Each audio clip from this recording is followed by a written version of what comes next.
The following program contains the opinions of the host, guests, and call-in participants. These do not necessarily represent the views of this show's distributors or sponsors. This program may contain obscene, profane, or otherwise objectionable language. Viewer discretion is advised.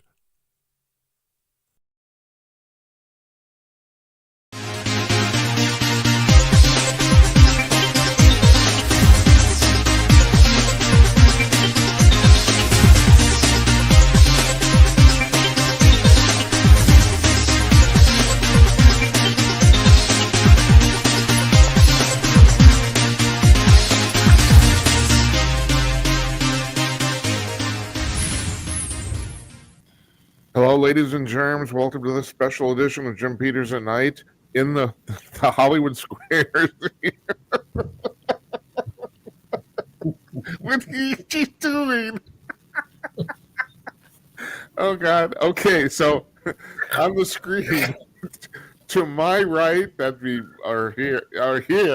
That's Larry Newman. That's Don Zero. And this over here, that's Tim Conaway. And yeah, we're the pooper panel. Yeah. Conaway's got dolls. Okay. All right. You guys know I have an easy laugh. You know that. All right. So first of all, let me put this on the screen really quick here. If you want to join us, you can call in with your no. I tell you what, don't call in with your camera. Just call in with your phone. It's 563-999-3435. Reason is to get too many people on the damn screen here. So I'm going to take this off now because it blocks everybody's view, especially Don. We want to see your face. You're the handsome one. So I gotta tell you guys, during the about 30 minutes into the speech, I got a text from Larry that says, "Why are you making me watch this garbage?" Yes. I feel so ashamed. Oh, I yeah, haven't paid my fair share. No, I you haven't haven't. Supported. You're a every bad man, war. Don. I'm such a shit. I feel horrible. I'm going to go borrow money so I can send it into the government. Oh, or get your student loan reprieved. You know, there's that too. Okay. Also, Larry, you texted. What do you think? It was maddening.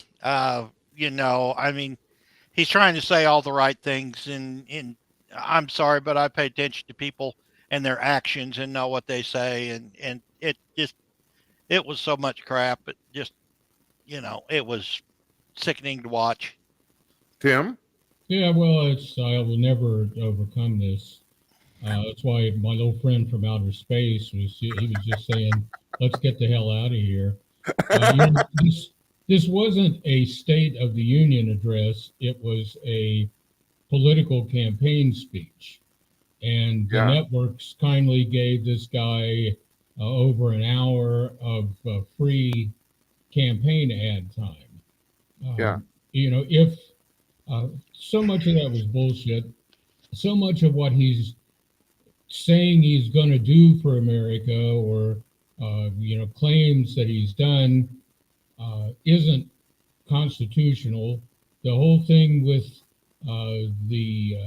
you know, abortion stuff, you know, they didn't declare that women don't have rights. They declared that Congress doesn't have the right to make those kind of laws.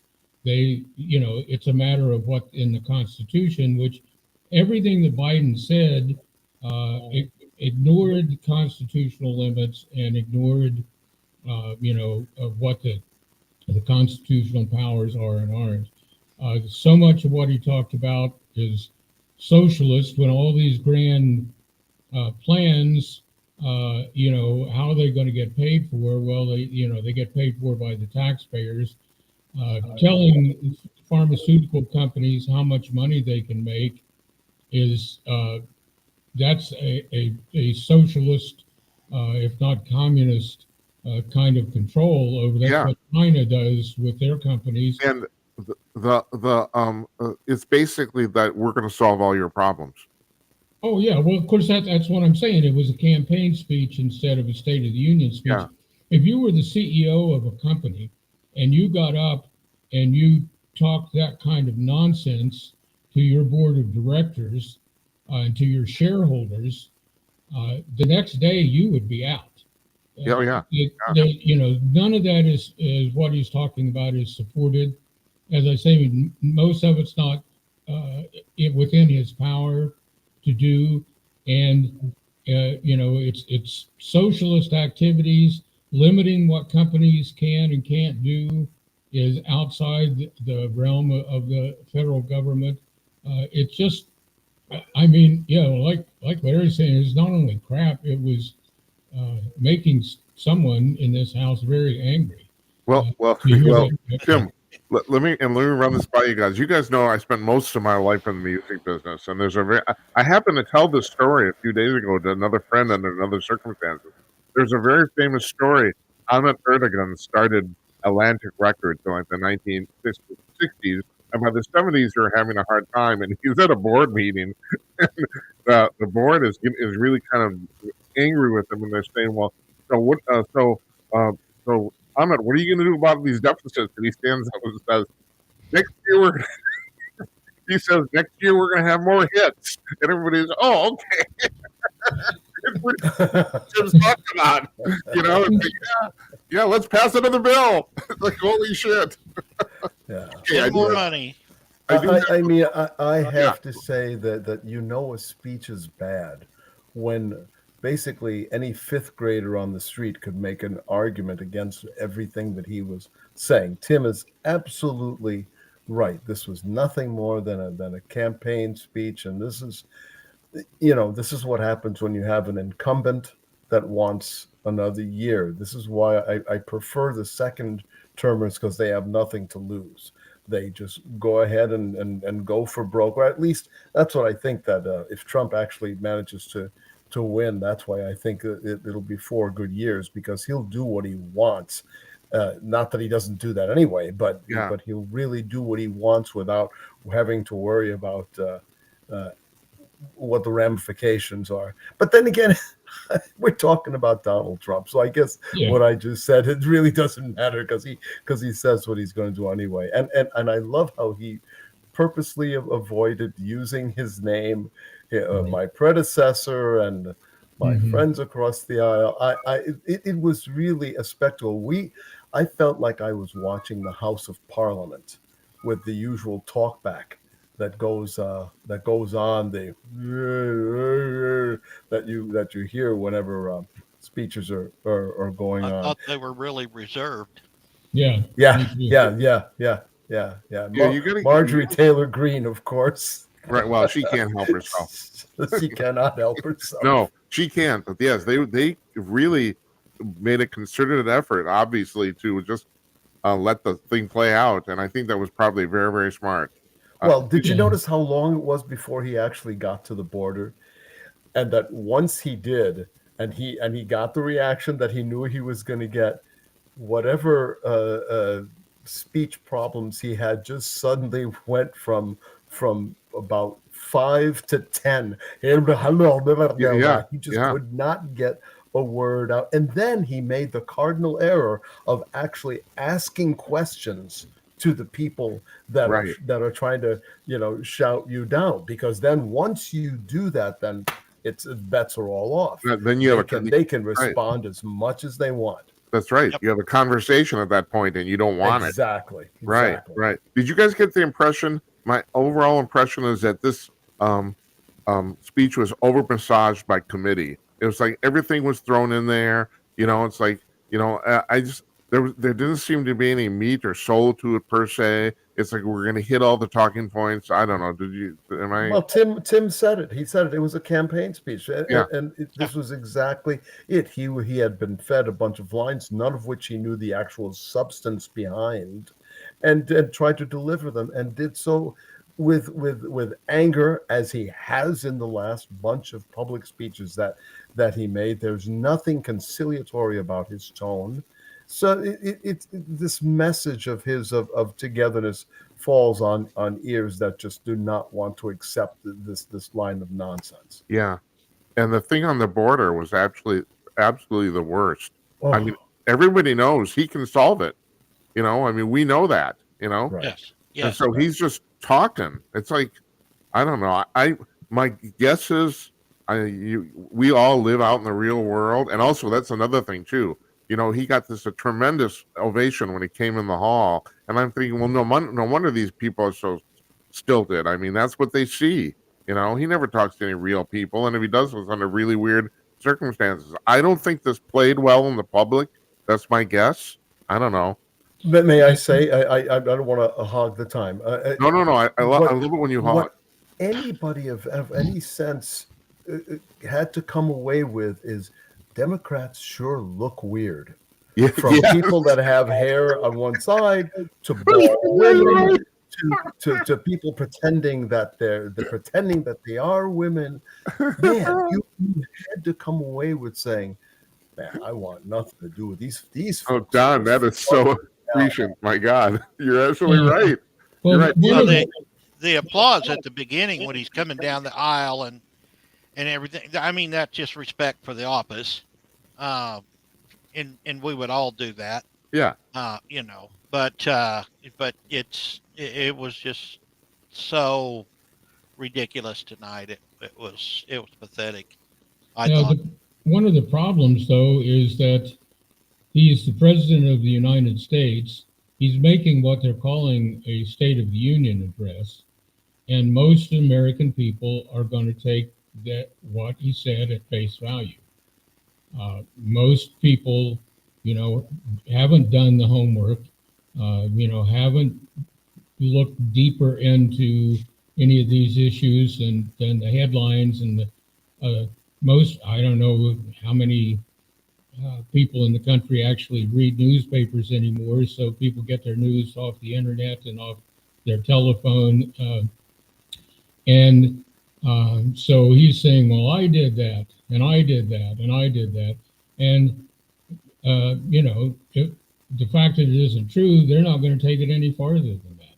all That's- right. Well, Tim, but you know, Yeah. I want to ask you guys this. So the guests I've been having on the show, like the last couple months, you know, especially the political ones, and I kind of asked them, and everyone seems to kind of agree with my feeling that slowly the public is starting to get a clue about this shit. I don't know if it's going to be like in time or enough, you know. Well, you heard it here first. Remember the Zorroisms about the chinks in the armor, Mhm. and that there ain't no kind of racist remark, by the way. I'm talking about the way that the veneer, and that's all it is, the veneer of anything that has to do with the Democrats has been cracking, and now it's blistering and starting to fall off. Yeah. And you're seeing the statue that's inside of it is just made of styrofoam, the most insubstantial kind of thing that you can imagine.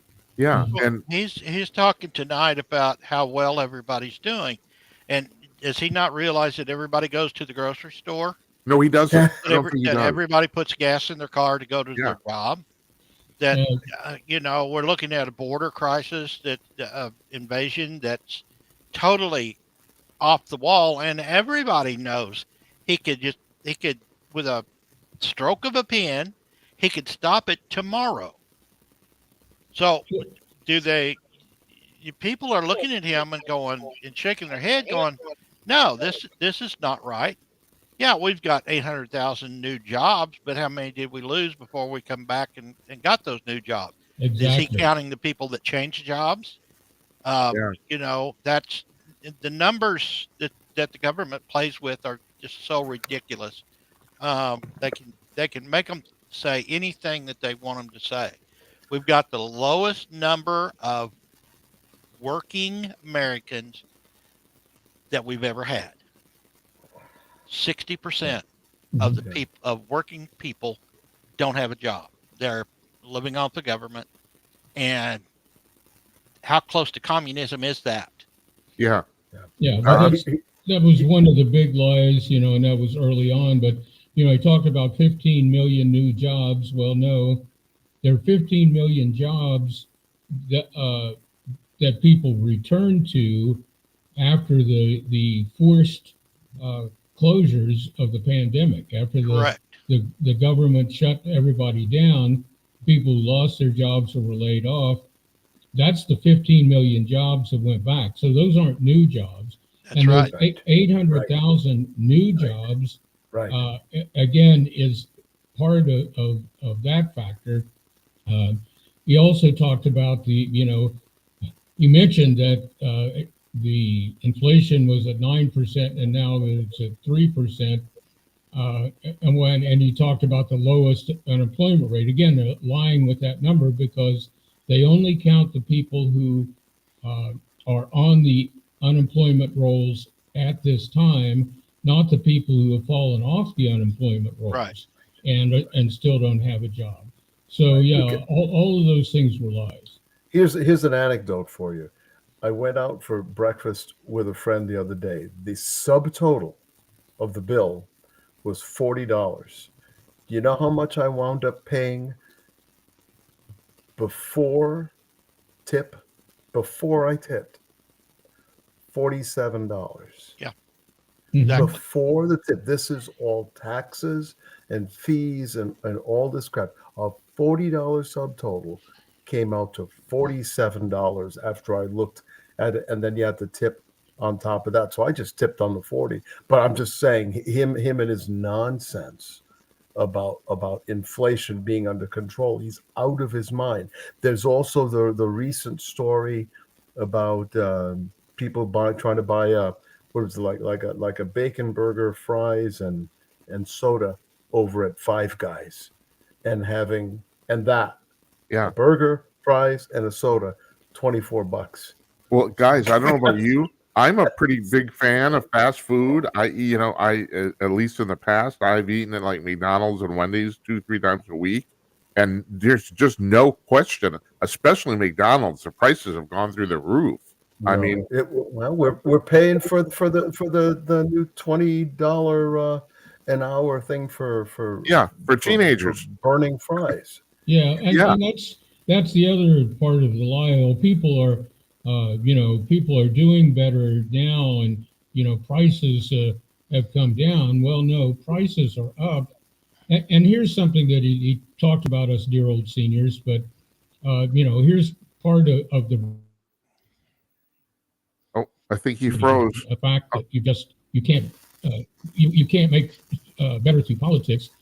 The baby boomers have left the workforce. By and large, there's still another 8 or 10 years worth of baby boomers out there, but have left it. And the generation after the baby boomers is only about 60 some or close to 70% in terms of the number of people.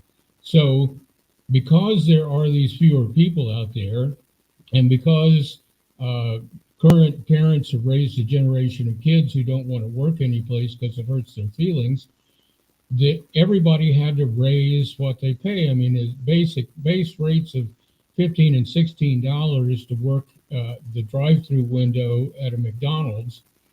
And so, yeah, people are making more money, but everything costs more because people are making more money. The minimum wage doubled over, a period of about 6 or 7 years. It was just another lie in the thing. And it doesn't address the real problem is that what if we get all this new development and all these new factories and all this other new stuff? Oh, that's the government, Tim. The government did all that. Yeah, the government said that they're doing that. They're creating all these jobs and the private sector is rallying around and they're going to do all this kind of stuff. They created them, all of them, right? Which when you look at the reality of it, it isn't happening. There's a lot of talk, but there's very little action. But when they do open all these places, they got nobody to work for. Do I have to point out the fact that not every job is supposed to be a living wage? It's just, do I need to point that out? Your 16-year-old kids used to work at fast food. The idea was you made a few extra bucks, you learned how to work. That was the idea. You learn how to deal with the public. Yeah, you weren't supposed to get paid $25 an hour. It's like that was not the idea. And so what's wrong with that? I don't Well, know. they don't even know how to deal with the public anymore. No, Yeah. So, they you don't. know, it's Well, like so I it's- prefer having these folks that are retired and decide to go work at McDonald's because they just want something to do. And it's always so much more pleasant dealing with them than it is with your typical teenager who just goes, "You But- want fries with that?" Don, that's kind of Yeah. that's a scary idea, isn't it? I mean, Well, you know, it's been scaring me for quite a while. Well, we're Yeah, talking about fast food costing $24 for a burger and fries. Okay. Yeah. I mean, does anyone think that when you impose a higher requirement on a higher price requirement on a business that they're not going to pass it on to the consumer? no, And you, they have have been to. exactly. and That's anybody exactly what taking they're doing. economics 101 should know that. That's It's like, correct. you know? He either lied about it or you stupid enough not to know. So on I'm the, starting to think. Well, I've said this before. People, you can argue about him being senile, maybe not. I don't think that's the problem. He's delusional. I think that he actually thinks he's done all this shit. well, he talked about his career at, the age of 26 or 29 or whatever he said when he went into the U.S. Senate, and he's never done anything else. He's never worked a day in his life. No, He's Yeah. never he never did. produced He went to anything. law school and that was it. Right. And, he almost failed out of law school, but thankfully he had people he could plagiarize that to get through that.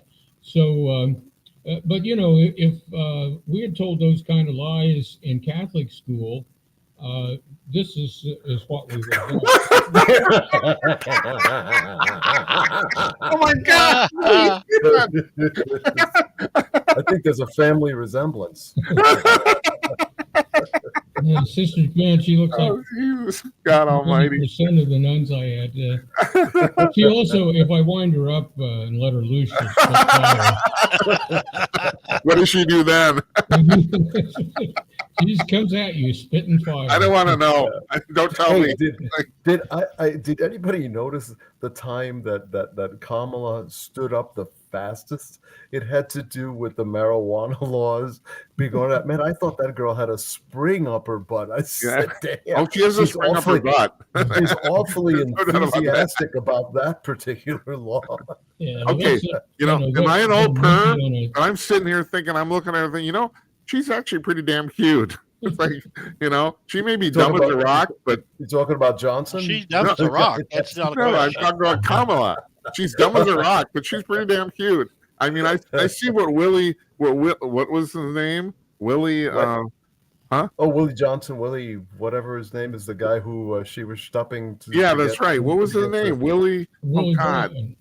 Was it Brown? Willie Make It, I think. No, Brown. Willie Brown. That's right. It's Willie Brown. Right. Yeah. That started her career. She's, so I don't know. Yeah, What do I know? She was like a little monkey on a string that, it just kept popping up. Do you have a doll for that too? Actually, the that was speech in was reach. so jive. The speech was so jive that really I was just enjoying kind of watching how they were working the camera and at what times they would focus on who. And he had just finished talking about the Native Americans, and who did the camera go to? It went to Elizabeth Warren. Pocahontas. That's right. I know. That Is that was- somebody's cruel joke? I think this was totally. Somebody back there is a Republican and said, "Wait Yeah, a minute, let's right. let's Oh, go no, and I see how think- Pocahontas." I think it's because the mainstream media still thinks she's really an Indian. That's- I that's don't know. I don't know if they think he is or not, because if you watch them, they really aren't believing what they're saying. But this is the line that they have to toe to keep their jobs on the mainstream media. well, If they don't, they're out the door. And Yeah. they don't believe it either. They're smarter than that. Yeah, there was. This is very simple. And somebody, I can't remember, was I watching Bill O'Reilly the night or something, who said that this is very simple. You're invited to go on MSNBC. You know what they want to say. If you don't say that, you never ask back, Right. and then you're out another $1,000. Yeah. It's like, Yeah. so, And what was that one moment where I don't even know if he understood what he was saying. When he was talking to the people in the Supreme Court about the women's issues, it's like he was talking to them. First of all, I thought it was kind of a threatening manner, number one. Number It was. two, they are not subject to the will of the American voter, Right. which That's is what correct. he was implying. Yeah. Right. It's like, you people, you better beware here. Yeah. Excuse me, that horse left the barn a long time ago. This guy's a real idiot. Yes, he is. And I Well, say he's that without also trying a to be bully. funny. He I is know. literally an idiot. Yeah. Yeah. And also maybe this is, a hallmark of idiots. He does not know it either.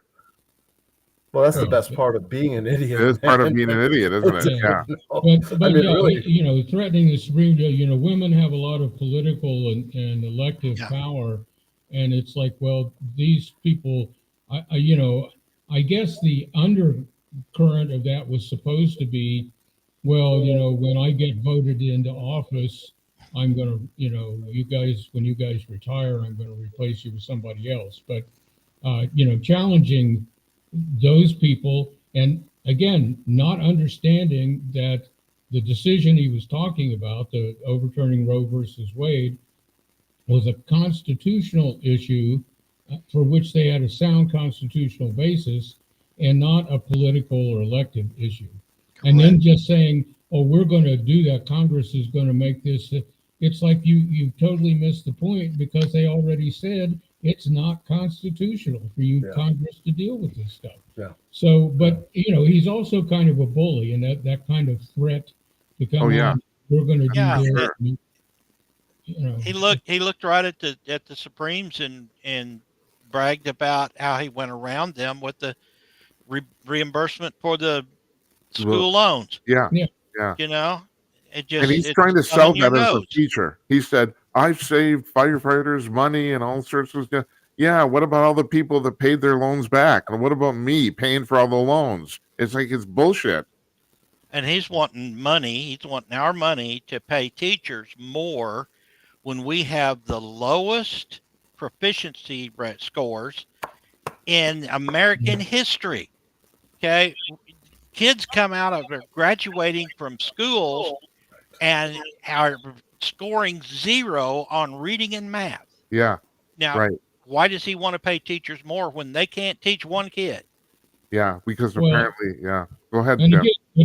again, the Constitution doesn't give Congress No, any authority to do that. to make legislation regarding education. That's right.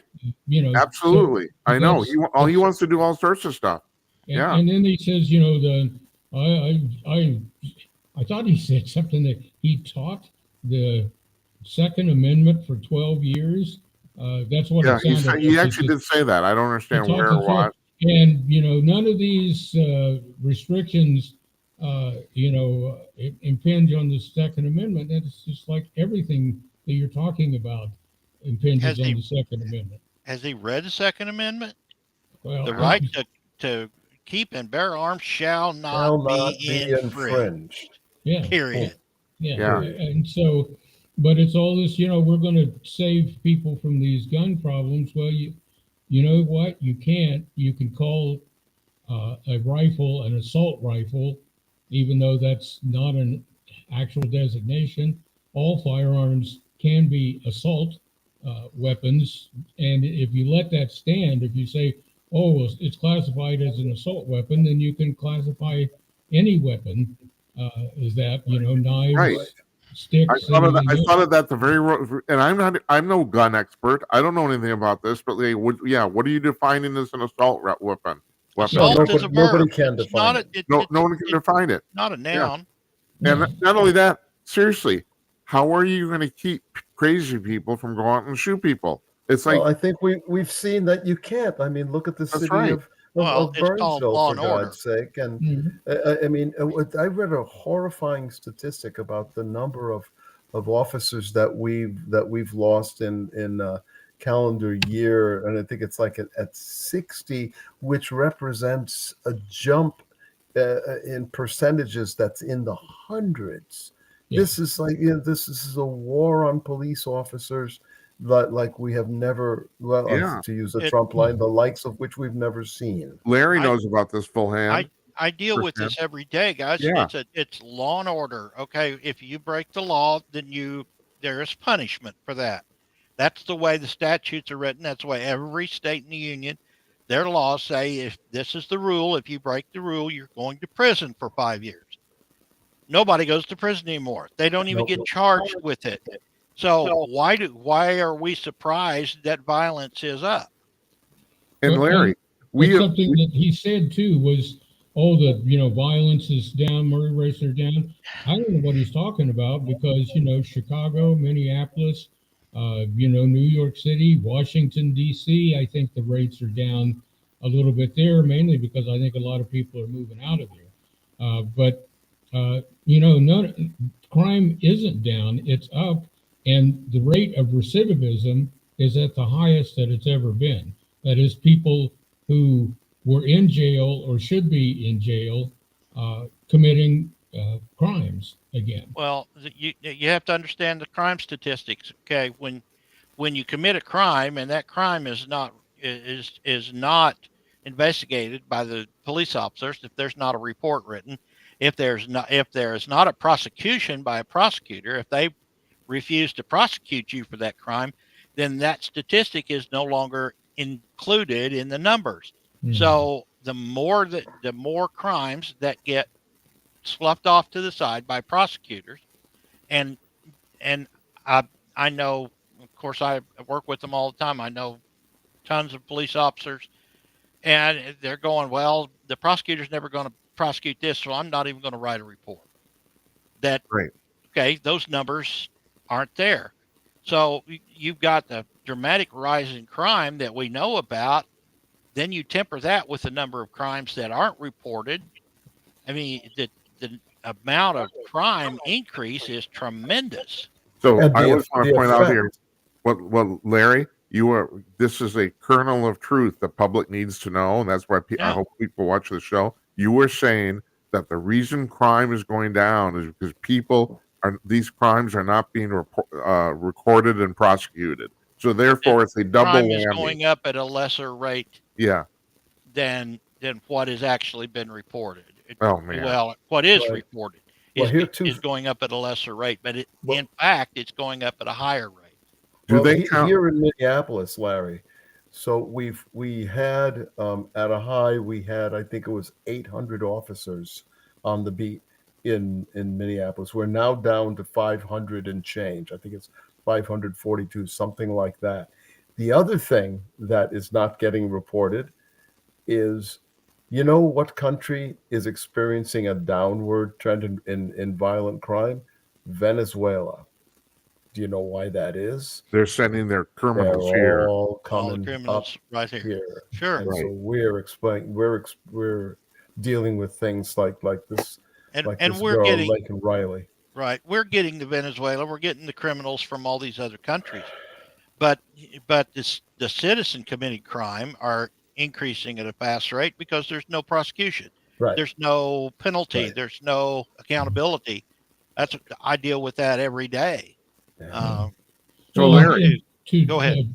Don Zorro's point, we've got a prosecutor who voted in the last time around who's one of those people who doesn't want to put anybody in jail.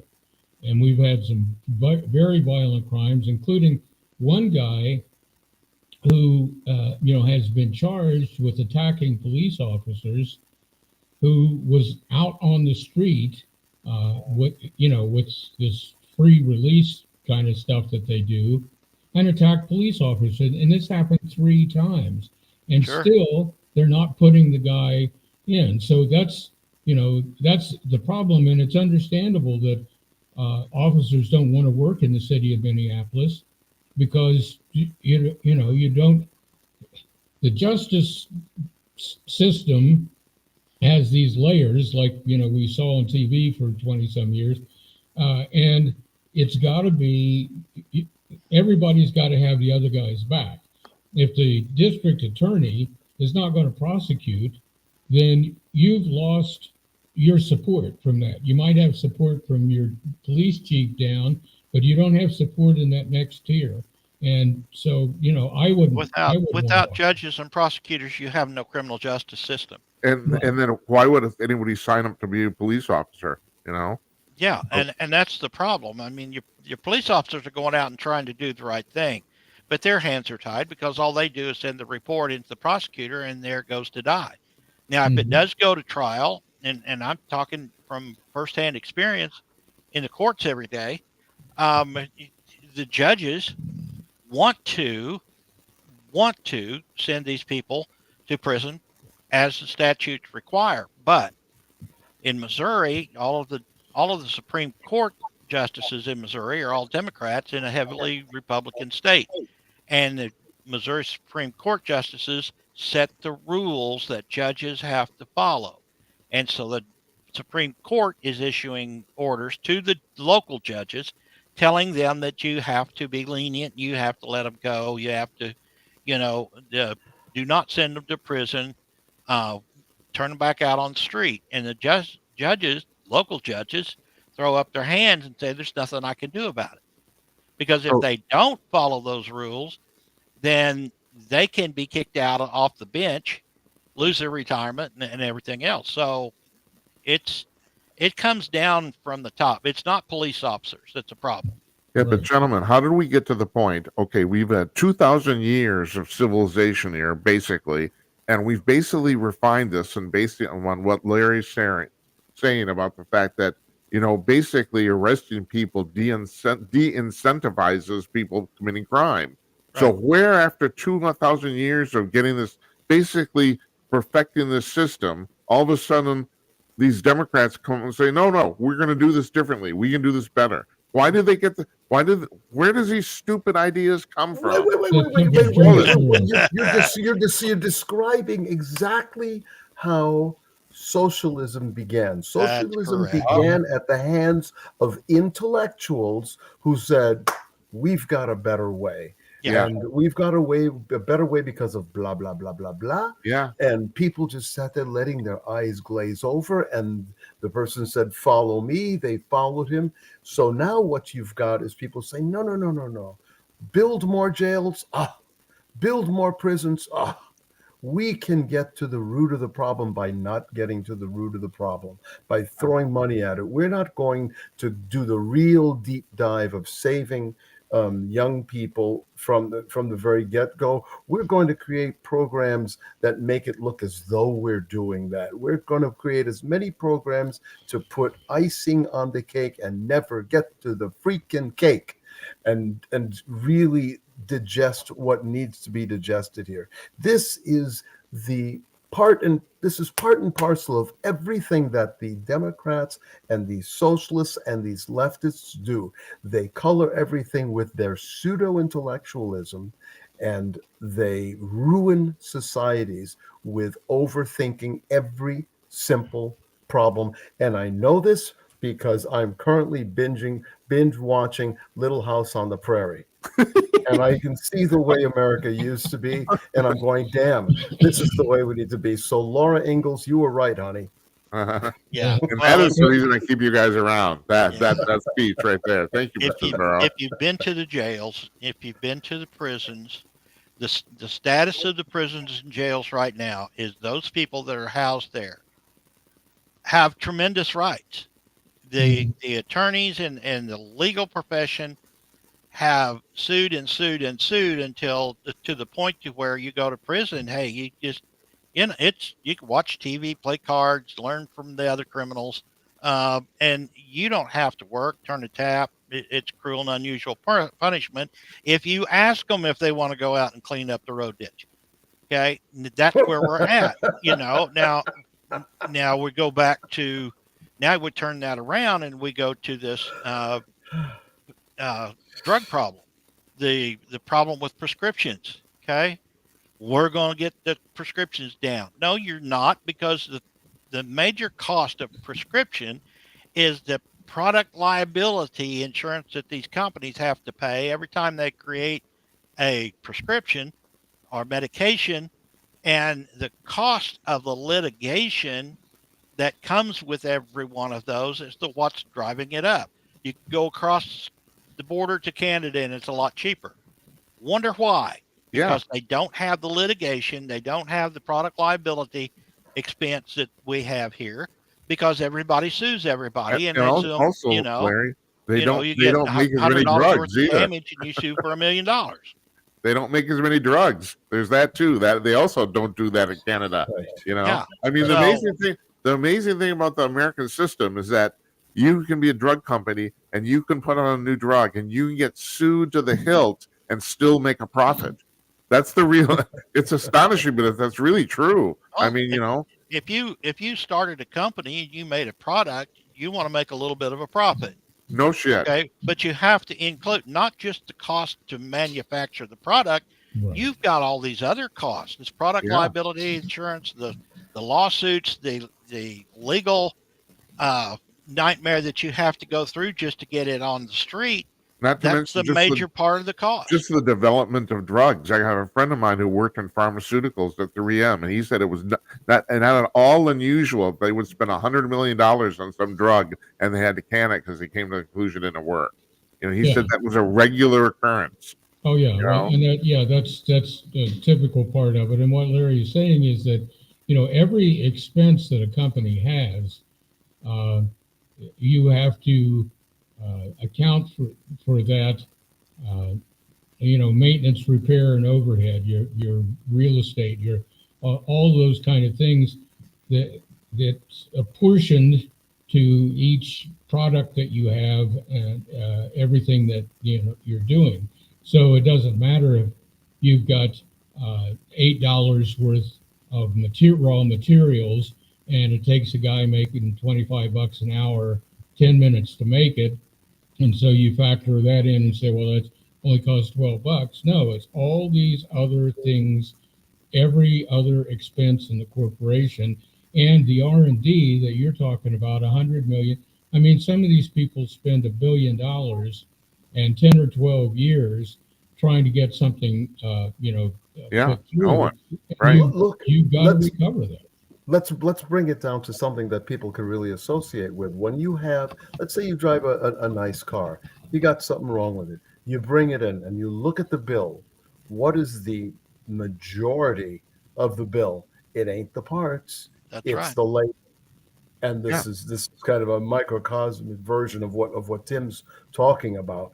It's never as simple as people think that it is. But the Democrats do everything they can to bring people on board by dumbing it down to a point where the people that they have failed to educate because they're in charge of the education system can understand it. Yeah. Well, and we were talking earlier, but where does this come from? Somebody asked all the tear down of the judicial system and the justice system. It's I point to George Soros as one of the main factors in here. When you get enough of this kind of stuff going on in a country, you get a lot of disorder. When people are afraid to go out, when there are criminals running the street and doing whatever you want to do. And that gives rise to the kind of thing that, Germany was in a state of terrible disorder in the 20s. And in the 30s, the Social Democrats used all of that as their ticket to build up the situation that they had. And, Soros was groomed by the Nazis. He worked as a teenager, he worked for the Nazis in his village, pointing out the Jews and anybody else that he could. And what happened? He got a piece of, whatever they confiscated from these people after he turned them in. So, he sees now that the way to bring that kind of thing to this country is to create this basic disorder, to knock, there was no law and order in Germany in the 20s, basically.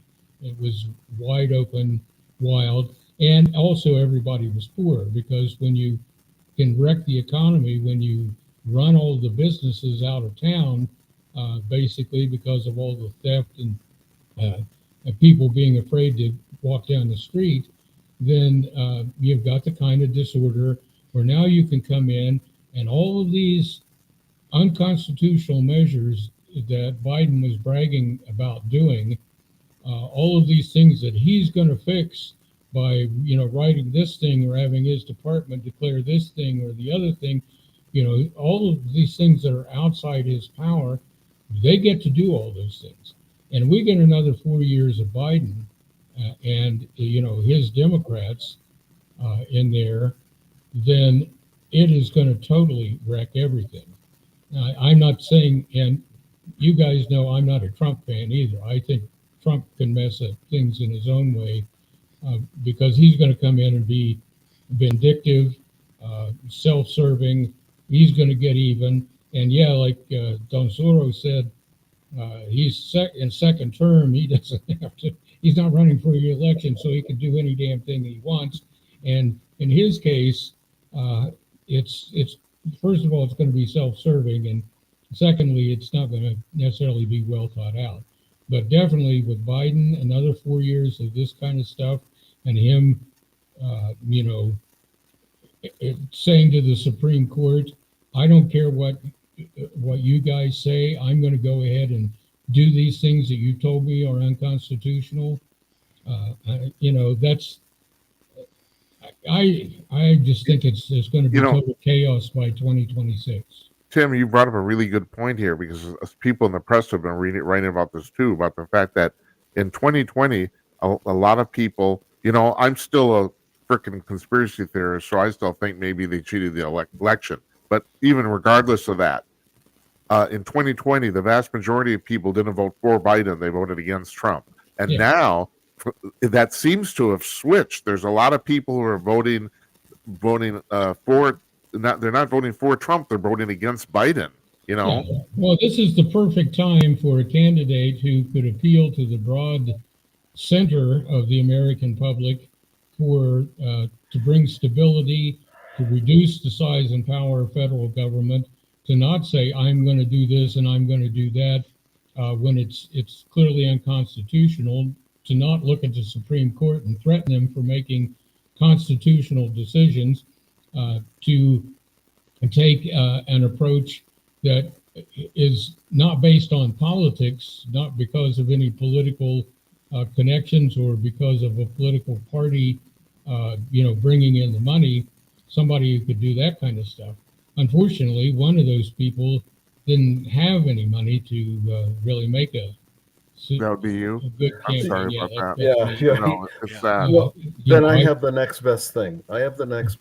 So I've narrowed it down to two candidates for vice president that will help kind of mellow the ticket out.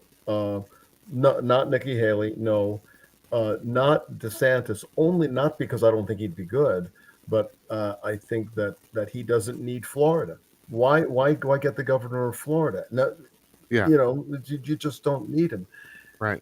It's either going to be Tim Scott, and not so much because of South Carolina, because he's got the South, but because the black vote, which is already, we're closing in on 25% of blacks that are going to vote for Trump, and he could expand that to maybe 30%. If you get Tim Scott, and Tim Scott also brings you in the evangelicals because of his very tough stand on Roe v. Wade. But the second one that I think is the most intriguing one that I'm thinking of is Tulsi Gabbard. Now, I will admit, I think she's a hottie, and I just want her in the White House because I want a hot vice president. You want her in the Lincoln bedroom. That's where you want her. Yes. Then I will pay money to get into the Lincoln bedroom. So with Tulsi, you do get a middle of people that might make a big tipping point for Trump, and he's already. Even if he doesn't take Scott, he's already still got about 24% of the blacks, and he's got a higher percentage of Latinos that are going to vote for him. And then he'd also have a certain number of women that would just go, oh, look, a woman, I'm going to vote for her, that kind of thing. So those are my two vice presidential picks. Okay, Don, I'm interested in something here. and you guys. So I've said this before. The thing I find about Tulsi Gabbard, I mean, besides the fact, you know, it's not just that she's hot. There's just a certain thing about her. I can't really describe it. She's like an She's earth hot. mother. I mean, it's like, yeah, she's hot. Okay, fine, all right. But besides that, even though, like, when it comes on actual policies, I have a lot of disagreements with her. The Right, reason, so do I. the reason I like this woman, and the reason I think so many other conservatives do, is because you get the impression I get the distinct impression if push came to shove, she'd make the right decision in the moment. She seems like she's just grounded in reality. That's the same thing. Reason I like also kind of Bobby Kennedy too, even though I don't agree with a lot of stuff his policy positions either. You just get the impression these people are like, and especially with Tulsi, with her experience in the military, and she's really anti-war, and for damn good reason. She's been there, so it's like you just get the impression she'd do the right thing at the right time. I would have no trouble with her being president at all. Go ahead. Yeah, I think whoever he picks is in the back of his mind and maybe in the front of his mind.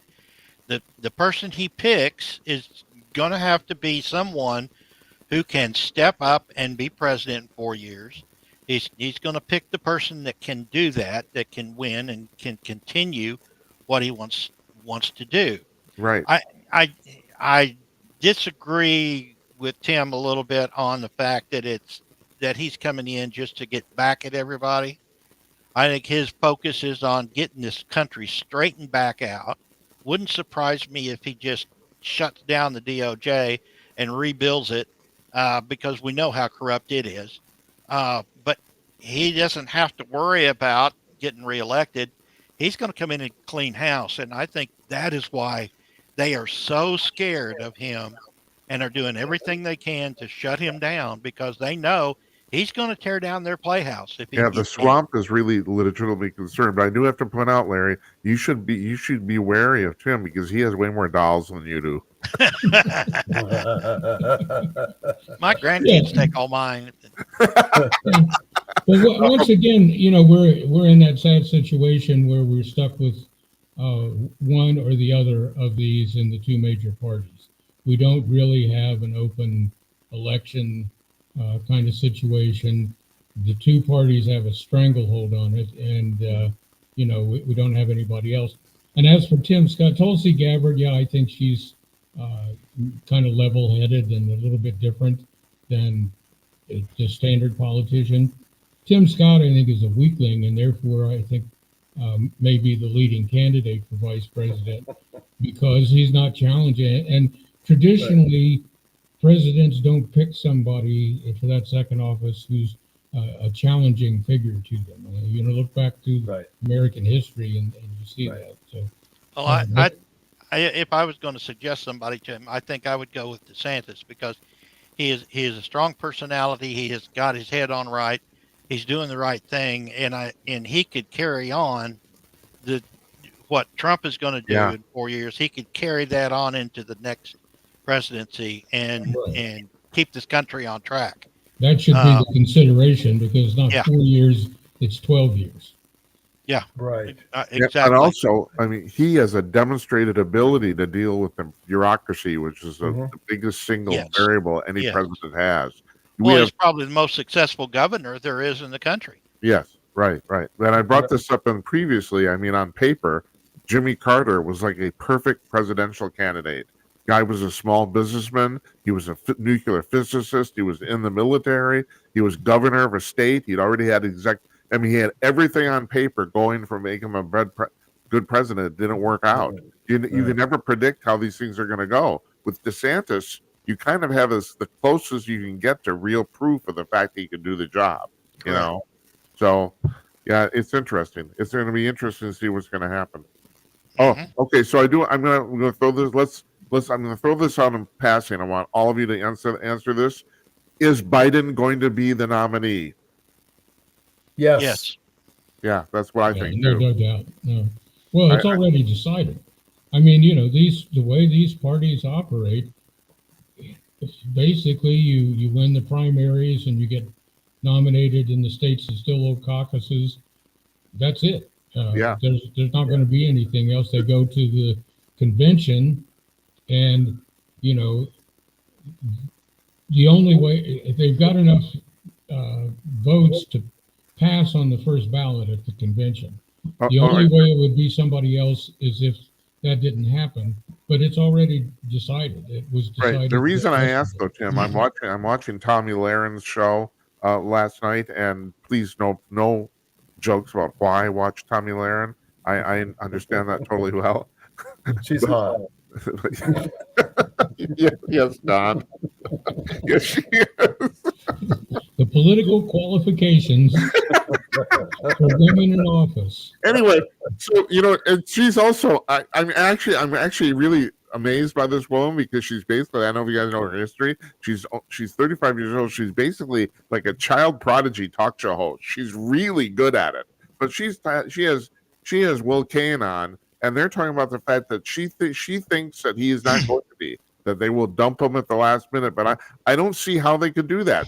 To Tim's point, I don't see what mechanism they could use, or No, the bottom line is that they got nobody else. They got nobody else. Well, she thinks Kamala they have Harris The only is person would that not they're win. the only person they're talking about is Michelle Obama, and he would be a terrible president. He Also, and He just already to had his clarify, yesterday this did not really make the news because of Super Tuesday. But yesterday she came out and said in no uncertain terms is she going to do Yeah. it. Just, So, she's out. No way. No way, Yeah. Jose. Right. Well, Tommy Lahren, I will say this about Tommy Lahren. Sharon and I met her and talked to her for a while a few years ago, and very smart, intelligent, She is. down to Yes. earth, Right. person, I know. common sense. She's an outstanding person when you meet her. in Yeah. person. No, she is. I know. We can sit here and make jokes about her looks, and that's fine. But you're right. She's really smart and really talented. That's mean, another reason, by the way, to get Tulsi Gabbard. She's Samoan. And what was the only place that beat Biden was That's true. American Samoa. That's right. So- Okay, he lost Samoa. That's right. Put it to it. And also, finally, Don, we have to mention the fact that if anybody's going to get arrested in this crew, you've busted multitude of women's hearts, and you should be you should be in jail for that. It's I like, wear them like trophies. yeah. Ding, ding, ding, ding, ding. Hey, gentlemen, I want to thank you for this. It's been a lot of fun. It always is. It always. Well, before we go, I have to tell you about a very quick experience I had. I went into a bar and I actually saw this. I was just sitting having a beer, and in comes this pirate. A pirate comes in, he's got the parrot, the whole thing, and he sits down and he orders a whiskey from the bartender. Give me a whiskey. And the bartender looks down and he notices this guy has a steering wheel coming out from his crotch. And he goes, what? What's a steering wheel? Steering wheel. Okay, And he all said, right. What's with the steering wheel? And the pirate says, it drives me nuts.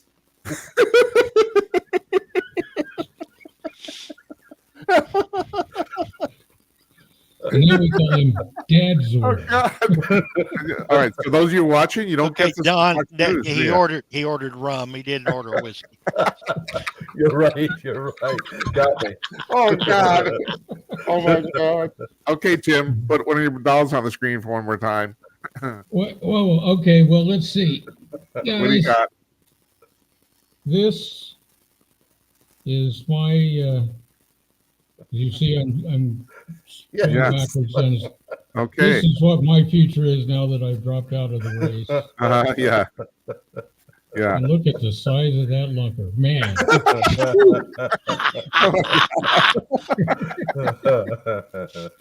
Oh well, we're just amusing ourselves, ladies and germs. That's all we're doing.